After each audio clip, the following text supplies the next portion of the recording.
السلام علیکم۔ یہ ایک سوال آیا ہوا ہے کہ آپ نے قوم لوط کا جو واقعہ سنایا تھا تو بقول آپ کے کہ آج سزا کیوں نہیں ملتی ہے کہ اللہ کی سنت تبدیل ہو گئی ہے؟ تو جواب اس کا یہ ہے کہ کیونکہ اللہ نے ہی کہہ رکھا ہے کہ جب تک اللہ کہیں رسول نہیں بھیجتا اس بستی کو ہلاک نہیں کرتا ہے۔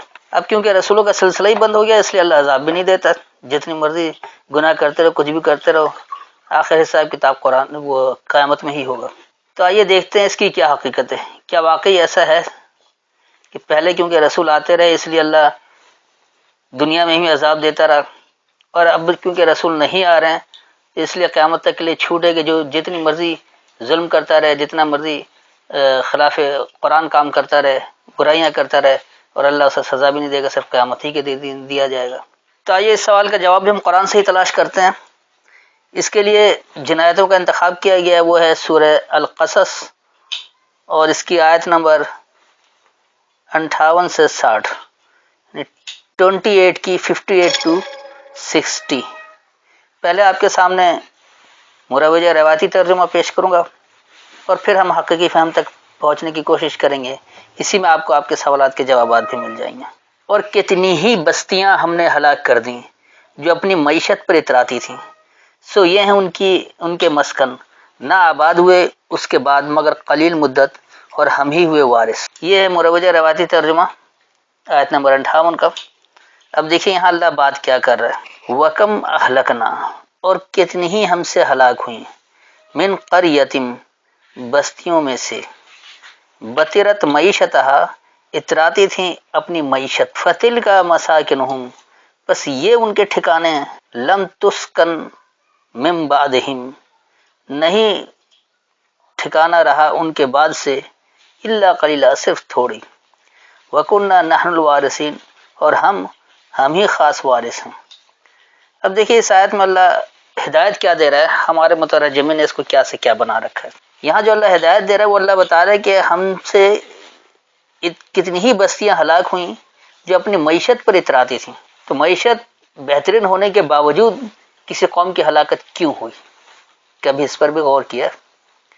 پھر اللہ یہ بھی بتا رہا ہے کہ یہ ان کے ٹھکانے ہیں، دیکھ لو وہ مر کھپ گئے، کہاں رہ گئے، اور اس کے بعد اس میں صرف تھوڑے لوگ ہی رہے۔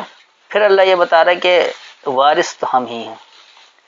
یہ جو آج آپ زمین پر قبضہ کر کے، اللہ کی پیداوار پر قبضہ کر کے لوگوں کی معیشت کو تنگ کر رہے ہیں، تو کیا آپ ہلاکت کی طرف نہیں جا رہے ہیں؟ اللہ نے اسی بات کو سمجھایا کہ اپنی معیشت پر جو بستیاں بہت اتراتی تھیں وہ بھی ہلاک ہوئیں۔ کیوں ہوئیں؟ اس لیے کہ وہ اللہ کے احکامات کی نافرمانی کرے تھی۔ اللہ نے کہا تھا کہ مما رزقناہم ينفقون، جو بھی ہم نے سامان نشو دے رکھا اسے کھلا رکھو، او ما ملکن، اس پر ملکیت کا دعویٰ نہیں کرنا۔ پھر یہ بھی کہا گیا کہ یسألونک ماذا ينفقون قل اللہ عفوا، جب یہ سوال کرتے ہیں تو ان سے کتنا کھلا رکھیں، تو اللہ نے کہا کہ عافیت دینے والے بنو۔ تو عافیت دینے کے لیے آپ کو سب کچھ بلا معاوضہ دینا پڑے گا، کیونکہ اللہ آپ کو جتنی چیزیں فراہم کر رہا ہے، کیا اللہ کسی پر معاوضہ لے رہا ہے؟ یا اللہ نے ملکیت کا دعویٰ کر لیا کیونکہ میری ملکیت اس لیے میں جس کو چاہے دوں، جس کو چاہے نہ دوں؟ ایسا ہرگز نہیں ہے۔ سورج کی روشنی آپ لے لیں، اللہ ہر ایک کو بلا معاوضہ دے رہا ہے، اور بغیر کسی استثناء کے۔ یہ نہیں کہ ماننے والا ہے تو اس کو دیں گے اور کافر ہے تو اسے نہیں دیں گے، جو منافق ہے اسے نہیں دیں گے، یا جو کسی بھی فرقے سے تعلق رکھتا ہے اسے نہیں دیں گے، ایسی بات ہرگز نہیں ہے۔ انسان ہے، انسان کے لیے اللہ نے بنایا اور بلا معاوضہ دے رہا ہے۔ آپ اسی طرح ہر نعمت کو اٹھا لیں، اللہ کی دی گئی کوئی نعمت بھی آپ کو پیسے سے نہیں مل رہی ہے، بلا معاوضہ اللہ نے دے رکھا ہے۔ اب ہماری حکومتیں ان پر قابض ہو گئی، جیسے پیٹرول کی مصنوعات ہے، یا گیس کی مصنوعات ہے، یا سونا کوئلہ وغیرہ کے ذخائر نکلتے ہیں، تو ان سب پر کیا ہوتا ہے کہ حکومتیں قابض ہو جاتی ہیں، اور انہوں نے کرنسی کا نظام متعارف کروایا اور لوگوں کو پیسے کی دوڑ میں لگا دیا، جبکہ اللہ نے آپ کو ہر چیز بلا معاوضہ دیا ہے، بلا تفریق دیا ہے۔ وہ یہ کہتا ہے کہ حیث شئتم رغداً، جہاں سے تم چاہو بافراغت حاصل کرو، لیکن ہم نے بافراغت لینے کے بجائے قبضہ کر لیا، ملکیت کا دعویٰ کر لیا، اور پھر لوگوں کو محنت مشقت پہ لگا کر کرنسی کا نظام رائج کیا اور اس کے حساب سے بانٹ دیا اور طبقات بنا دیے، جس کی وجہ سے انسان کی تکریم ختم ہو گئی۔ برابری کا جو اللہ نے اصول دے رکھا تھا کہ ہر انسان قابل تکریم ہے، وہ معیار ہی ختم ہو گیا۔ امیر غریب کا ایک دیوار خلیج تیار کر دیا، جس کی وجہ سے عزت بھی ختم ہو گئی۔ تو یہی اللہ نے یہاں بتایا کہ وہ بستیاں جو اپنی معیشت پر اتراتی تھیں وہ بھی ہم سے ہلاک ہوئیں۔ اور پھر ان کا ٹھکانہ دیکھ لو کہاں ہے، قبر میں، کوئی جل گیا یا کوئی سمندر میں ڈوب گیا، کچھ ہو گیا، لیکن گیا کس جگہ؟ چند گز کی زمین میں، ان کا ٹھکانہ یہی رہا۔ اور تم دیکھو کہ یہ تمہارا ٹھکانہ بھی ان کے بعد ایسا نہیں، صرف تھوڑے ہی لوگ رہتے جو رہ جاتے ہیں، جنہوں نے اللہ کے احکامات کی فرما برداری کی، وہ نظام قائم کر دیا، تو ان کا نام رہ جاتا ہے۔ زندہ تو وہ بھی نہیں رہتے، وہ بھی مر جاتے، لیکن ان کا نام عرصے تک لیا جاتا ہے، تا قیامت رہے گا۔ اور پھر اللہ یہ بھی واضح کر دیتا ہے کہ وَكُنَّا نَحْنُ الْوَارِثُونَ، وارث تو ہم ہی ہیں۔ آپ آج زمین کی ملکیت کا دعویٰ کر کے جو لوگوں پر پابندیاں لگا رہے ہیں، کسی کو بے گھر کے مار رہے ہیں اور کسی کو پیداوار پر قبضہ کر کے مار رہے ہیں، تو یہ زمین کے وارث تو اللہ ہے۔ زمین جب آپ پیدا نہیں ہوئے تھے جب بھی موجود تھی، آپ پیدا ہوئے ہوئے ہیں جب بھی موجود ہے، آپ مر جائیں گے جب بھی رہے گی، تو اصل وارث تو اللہ ہے۔ آپ کیوں وارث بن جاتے ہیں اس کے؟ تو آپ جب وارث بنیں گے اور قبضہ کریں گے تو امن سے بدامنی کی طرف آ گئے، سلامتی والے نظام سے غیر سلامتی والے نظام میں آ گئے، اور اللہ سے اپنے آپ کو ہلاکت کی طرف بلا لیا، دعوت دے دیا۔ اس کے بعد دیکھیے اگلی آیت آگے اللہ کیا کہہ رہا ہے، اور تمہارا رب نہیں ہے بستیوں کو ہلاک کرنے والا جب تک وہ اس کی بڑی بستی میں کوئی رسول نہ بھیج دے، اور وہ ان پر ہماری آیات پڑھے، اور ہم بستیوں کو ہلاک کرنے والے نہیں جب تک ان کے رہنے والے ظالم نہ ہوں۔ اس آیت سے استدلال لیتے ہیں لوگ کہ دیکھیے اللہ نے کہہ دیا کہ جب تک اللہ رسول نہیں بھیجتا ہے کسی بستی میں، وہ بھی بڑی بستی میں، تو اللہ اس قوم کو ہلاک ہی نہیں کرتا ہے۔ تو آج جو ہلاکت نہیں ہو رہی، برے کام کرنے کے باوجود، ظالم ہونے کے باوجود، ہر وہ عمل جس پر اللہ نے کسی قوم کو عذاب دیا تھا، آج وہ سارے عمل ایک جگہ بھی ہوتے ہیں اس کو بھی عذاب نہیں دیا جا رہا، وہ بستی بھی ہلاک نہیں ہو رہی۔ تو کیونکہ اللہ کا وعدہ جب تک رسول نہیں آئے گا، کیونکہ رسول کا سلسلہ ہی بند ہو گیا، اس لیے نہ رسول آئے گا نہ کہ اللہ سزا دے گا۔ اب اس آیت کو سمجھے کہ ہاں اللہ کیا کہہ رہا ہے، اور ہمارے مترجموں نے اسے ایک لایعنی طور پر اس طرح سے بنا دیا ہے کہ آج سے قیامت تک جو لوگ بھی جتنی چاہے وہ اللہ کے احکامات کی نافرمانی کریں اور بے خوف ہو جائیں کہ سزا تو دنیا میں ملنی نہیں ہے، آخرت کی آخرت میں دیکھی جائے گی، تو ایسا نہیں ہے۔ دیکھیے اس آیت میں اللہ کیا کہہ رہا ہے، وَمَا كَانَ رَبُّكَ، اور نہیں ہے تمہارا رب تمہیں بتدریج پروان چڑھانے والا، مہلک القریٰ، ہلاکت کرنے والا خاص بستی، حتیٰ یہاں تک کہ یبعث فی امہا، اٹھاتا ہے اس کے ماخذ میں، رسولاً ایک پیغام دینے والا، یتلو علیہم آیاتنا، وہ سمجھ کر پڑھتا ہے ان پر ہماری آیتیں، وما کننا، اور نہیں ہیں ہم، مہلک القریٰ، ہلاک کرنے والے بستی کو، الا صرف واہلھا ظالمون، یعنی اس کی اہلیت والے ظالم ہوں۔ اب دیکھیں یہاں اس آیت میں جو اللہ ہدایت دے رہا ہے، اللہ نے بتا دیا صاف لفظوں میں کہ اللہ کسی بستی کو ہلاک کیوں کرے، وہ نہیں کرتا، کسی بستی کو بھی ہلاک نہیں کرتا، لیکن ہوتا کیا ہے کہ جب کوئی اللہ کا پیغام دینے والا اس بستی کے ماخذ میں اٹھتا ہے اور وہ اللہ کی آیتیں سمجھ کر ان پر پڑھتا بھی ہے، اور وہ لوگ اللہ کی آیتوں کا مذاق اڑاتے ہیں، انکار کر دیتے ہیں، اس پیغام دینے والے کا بھی مذاق اڑاتے ہیں، اس کی زندگی کو تنگ کرنا شروع کر دیتے ہیں، تو پھر ایسی بستی ہلاک ہوتی ہے۔ اب یہ اللہ نے کہیں نہیں کہا کہ قیامت تک کوئی رسول نہیں آئے گا، اللہ تو کہہ رہا ہے تم میں ہی رسول آتا رہتا ہے، اور اصل رسول جو ہے وہ قرآن کی صورت میں قیامت تک کے لیے موجود ہے، اصل رسول تو قرآن ہے، یہ پیغام۔ اب اس قرآن سے جو شخص بھی پیغام دے گا وہ بھی رسول کہلائے گا۔ اللہ نے کہیں نہیں کہا کہ محمد رسول اللہ آخری رسول ہیں، اب کوئی رسول نہیں آئے گا۔ پیغام دینے والا پیغام موجود ہے قرآن کی صورت میں، تو جو بھی قرآن کی آیتوں سے پیغام دے گا وہی ہے۔ اسی لیے اللہ نے کہا کہ امہا رسولا یتلو علیہم آیاتنا، جو بھی پیغام دینے والا آتا ہے ان کے ماخذ میں وہ ان پر ہماری آیتیں سمجھ کر پڑھتا ہے، تو اللہ کی آیتیں قرآن کی صورت میں موجود ہے۔ قرآن ہلاک نہیں ہوا، نہ قرآن ختم ہوا، نہ قرآن نیست و نابود ہوا ہے، تو یہ رسول قیامت تک کے لیے موجود ہے۔ یہ کہنا کہ اب کوئی رسول نہیں آئے گا، رسول کی صورت قیامت تک کے لیے رسول موجود ہے، جو چاہے اس کی آیتوں سے سمجھ کر پڑھے اور وہ اللہ کی آیتوں کا پیغام پہنچائے۔ اس لیے پھر آگے اللہ یہ کہہ رہا ہے کہ ہم تو کسی بستی کو ہلاک کرنے والے ہی نہیں ہیں، صرف اس کی اہلیت والے ظالم ہو جائے۔ جب اہلیت، یعنی اللہ ظالم کس کو کہتا ہے؟ جو اللہ کی آیتوں کا انکار کرے، سب سے بڑا ظالم وہی ہے۔ تو جو اللہ کے احکامات کو سمجھے ہی نہیں، کیونکہ اللہ نے ہدایت دی ہے نا، اس کو اللہ نے ہدی للناس کا، لوگوں کی ہدایت کے لیے۔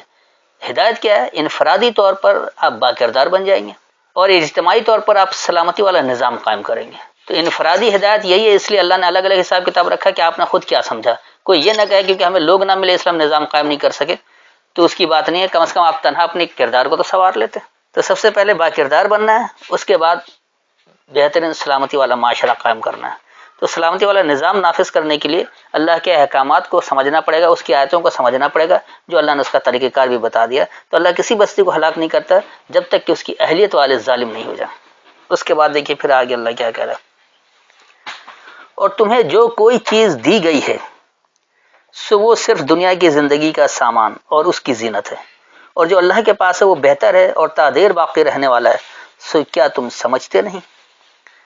اب دیکھیے یہاں اس مروجہ روایتی ترجمے سے بھی یہ بات آتی ہے کہ تمہیں جو بھی چیز دی جا رہی ہے وہ صرف دنیا کی زندگی سامان اس کی زینت ہے، اور جو اللہ کے پاس ہے وہ بہتر اور وہ تا دیر باقی رہنے والا، تو تم عقل نہیں رکھتے۔ تو یہ کیا بات ہو رہی، اللہ کیا دے رہا ہے، آپ کیا لینا چاہ رہے ہیں؟ آئیے اس آیت کو بھی سمجھیں۔ وما اوتیتم، اور جو تمہیں دیا گیا، من شیء، کسی شے سے۔ اب یہ یاد رکھے کہ کسی شے سے بات آ رہی ہے، یہ صرف کتاب کی بات نہیں ہے کہ اللہ نے تمہیں کتاب دے دیا، ہر شے اللہ نے تمہیں دے رکھا ہے۔ آپ آسمان و زمین پر نگاہ دوڑا لیں، ہوا، روشنی، پانی، سب کچھ اللہ کا دیا ہوا ہے، کیا یہ شے نہیں ہے؟ کتاب تو آپ کے لیے وہ فارمولہ ہے، وہ نظریہ جس میں اسے لکھ کر دے دیا گیا، نہیں قانون لکھا ہوا ہوتا ہے پھر اس پر عمل درآمد کرنا، تو قانون لکھا ہوا قرآن کی صورت میں موجود ہے، اس پر آپ عمل درآمد کریں گے تو آپ کو ہر شے حاصل ہوگی، بلا معاوضہ بھی حاصل ہو جائے گی، خوشحال اور پرامن معاشرہ بھی ہو جائے گا۔ لیکن وہ کب ہوگا؟ جب آپ اللہ کے احکامات کے تحت، اللہ کے دیے گئے پیمانے کے تحت اسے سمجھیں گے، کیونکہ اللہ نے کہا کہ ان اللہ علی کل شیء قدیر، بے شک اللہ ہر ایک شے پر پیمانہ دینے والا ہے۔ یہ نہیں ہے ہمارے جو ملاؤں کی طرح کہہ دیا جائے کہ بس اللہ تو ہر شے پر قادر قدرت رکھتا ہے لہذا اس نے کن کا اور ہو گیا، یہ کوئی جادوئی الفاظ نہیں ہے، اس پیغام کو سمجھنا ہوگا۔ تو قدر کہتے ہیں پیمانے کو، تو پیمانہ ہر ایک شے پر اللہ نے مقرر کر رکھا ہے، آپ اس پیمانے کو سمجھیں گے، اس سے فائدہ اٹھائیں گے، نہیں سمجھیں گے آپ فائدہ نہیں اٹھا سکتے۔ مثال کے طور پر آپ کو بتا دوں کہ اللہ نے پانی کا پیمانہ رکھا ہے کہ وہ ہمیشہ نشیب کی طرف بہتا ہے، فراز کی طرف نہیں بہے گا۔ اب اگر آپ پانی سے فائدہ اٹھانا چاہتے ہیں تو آپ ہمیشہ کھیتی باڑی اس جگہ کریں گے جہاں نشیب ہو، تاکہ پانی آسانی سے آ جائے اور اس پر محنت نہ کرنی پڑے۔ لیکن اگر آپ فراز پر بنانا چاہتے ہیں تو پھر اس کے قانون کو سمجھنا پڑے گا کہ اس کے لیے پھر آپ کو موٹر لگانا ہوگا، سب کچھ کرنا پڑے گا، چڑھانے کا انتظام کرنا ہوگا، خود بخود نہیں آئے گا پانی، خود بخود نشیب کی طرف تو بہے گا، فراز کی طرف کبھی بہے گا نہیں، اس کے لیے آپ کو جدوجہد کرنی پڑے گی۔ اگر آپ نے پیمانوں کو سمجھا تو آپ بآسانی حاصل کر لیں گے نشیب جگہ بنا کر، لیکن اگر آپ نے پیمانے کو نہیں سمجھا، آپ چڑھائی پر بنانا چاہتے ہیں، بے شک آپ کر لیں، اس کے لیے آپ کو محنت کئی گنا زیادہ کرنی پڑے گی۔ تو اللہ نے جو بھی شے دیا ہے وہ ہے کیا؟ فمتاع الحیات دنیا، بس وہ دنیا کی زندگی کا نظریہ ہے، آپ کو دنیا میں زندگی جینا ہے اس کا ایک نظریہ ہے۔ تو آج آپ نے نظریہ جو ہے وہ روپے پیسے کو بنا رکھا ہے، مادی دنیا کو آپ نے اپنا نظریہ بنا رکھا ہے۔ اس کے بعد اللہ کہہ رہا ہے وزینتھا، اور وہ اس کی نمائش ہے، اس کی آسائش ہے، اس کی زینت ہے۔ اس کے بعد پھر اللہ کہہ رہا ہے کہ وما عند اللہ خیر و ابقا، اور جو اللہ کے پاس ہے بہتر ہے اور بقا ہے، خوب سلامتی والا ہے، ہمیشہ رہنے والا ہے، باقی رہنے والا ہے۔ افلا تعقلون، کیا پس تم عقل نہیں رکھتے ہو؟ تو دیکھیے اللہ آپ کی عقل کو جھنجھوڑ رہا ہے، جب آپ عقل استعمال کریں گے ہر چیز میں تو پھر آپ کو بات سمجھ میں آئے گی۔ تو اللہ نے جتنی بھی شے دے رکھی ہے وہ سب آپ کے دنیا کی زندگی کا نظریہ اور اس کی آرائش و زیبائش ہے، اور جو اللہ دے رہا ہے آپ کو بہتر بھی اور بقا بھی۔ اللہ آپ کو بتا رہا ہے کہ آپ کس طرح مل جل کر ایک بھائی چارگی کا ماحول پیدا کریں گے، اللہ کے احکامات کی مکمل فرما برداری اختیار کر کے آپ سلامتی والا نظام کیسے قائم کریں گے، اور سلامتی والے نظام کی نشانی یہ ہے کہ وہاں ہر چیز با فراغت، پسندیدہ، بلا معاوضہ ملے گا، لیکن اس کے لیے اللہ کے احکامات کی مکمل فرما برداری بھی چاہیے۔ آپ اللہ کے احکامات میں ملاوٹ کریں گے، اللہ نے آپ کو سلامتی والا نظام دیا ہے، آپ اسے غیر سلامتی والا نظام نافذ کر کے بیٹھے گا اور چاہ رہے کہ آپ کو نتیجہ وہ مل جائے، تو ایسا نہیں ہو سکتا۔ اللہ جو نظریہ دے رہا ہے، اللہ جو نظام دے رہا ہے، اس میں بھلائی بھی ہے اور بقا بھی ہے، اس کو ہمیشہ باقی بھی رہنا ہے اور اس میں ہر طرح کی بھلائی ہے۔ تو آپ کو عقل استعمال کرنا پڑے گا، ہر شے میں غور و فکر کرنی پڑے گی، ہر شے کو دیکھنا ہوگا جو دنیا کی زندگی گزارنے کا نظریہ ہے، اس کی آسائش ہے، اور پھر اللہ کے دیے گئے نظریے کو سمجھنا پڑے گا کہ اللہ آپ کو کیا دے رہا ہے، تو اس میں بھلائی اور بقا ہے۔ اس میں کسی کو یہ فکر نہیں ہوگی کہ میرے مرنے کے بعد میرے بچوں کا کیا بنے گا، میرے مرنے کے بعد میرے لاحقین کا کیا بنے گا، میرے مرنے کے بعد اس معاشرے کا کیا بنے گا، قطعی کوئی فکر نہیں ہوگی، کیونکہ اللہ کا دیا گیا معاشرہ پرامن سلامتی والا ہے، اور وہ بلا امتیاز ہے، بلا تخصیص ہے، بلا معاوضہ ہے، لہذا کسی کے لیے کوئی وہ ایسی بات نہیں ہوگی جو کوئی پریشان کن ہو۔ جب تک اللہ کے احکامات کو اچھی طرح سمجھیں گے نہیں، اس کا وہ نظام تو نافذ کر نہیں سکتے۔ لیکن فی الحال ایسے ماحول میں جہاں آپ باطل نظام میں زندگی گزار رہے اور آپ کو سلامتی والا نظام نافذ کرنا ہے، تو اس کے لیے کئی محنت سے آپ کو گزرنا پڑے گا۔ جس طرح اللہ کے جتنے نبی رسول آئے، آپ دیکھ لیجیے تاریخ اٹھا کر کہ سب کا جھگڑا وقت کے حکمرانوں سے رہا، عام لوگوں سے نہیں رہا۔ اگرچہ واقعی دین یہ صرف نماز روزہ حج زکوٰۃ کا نام ہوتا ہے جو ہمارے یہاں مروجہ طور پہ اس کو بنا رکھا ہے، تو پھر یہ جھگڑا ہر انسان سے ہوتا، عام عوام سے ہوتا، وقت کے حکمرانوں سے نہیں ہوتا۔ وقت کے حکمرانوں سے جنگ اس لیے ہے کہ الہ صرف اللہ کو مان لیتے ہیں، یعنی گورنمنٹ صرف اللہ کی مانتے ہیں۔ یہاں ہم نے غیر اللہ کی گورنمنٹ بنا رکھی ہے، اس کی اتباع کر رہے ہیں۔ تو جب اللہ کی حاکمیت کا اعلان کریں گے، اللہ کے احکامات کی اتباع کریں گے، تو پھر آپ غیر اللہ کے احکامات کی روشنی سے نکل جائیں گے، اس کے شکنجے سے نکل جائیں گے، اور اس کا جو بدترین نتیجہ ہے طبقات کی تقسیم، امیری غریبی کا ایک ڈرامہ، انسانیت کی تکریم کو گرا دینا، ذلیل و خوار کرنا، یہ سب کچھ اللہ کی نافرمانی کی وجہ سے۔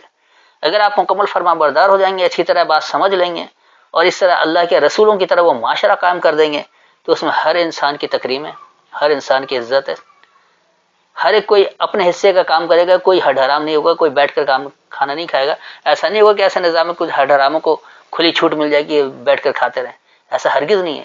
اپنی صلاحیت کے مطابق ہر شخص اپنا کام ایمانداری کے ساتھ کرے گا، جب اسے وہ نتیجہ دیا جائے گا۔ اگر ایسا نہیں کرے گا تو اس کے ساتھ سختی بھی ہوگی، اس کے لیے قوانین بھی بنیں گے۔ وہ اللہ نے کہا کہ باہمی مشاورت سے بناؤ۔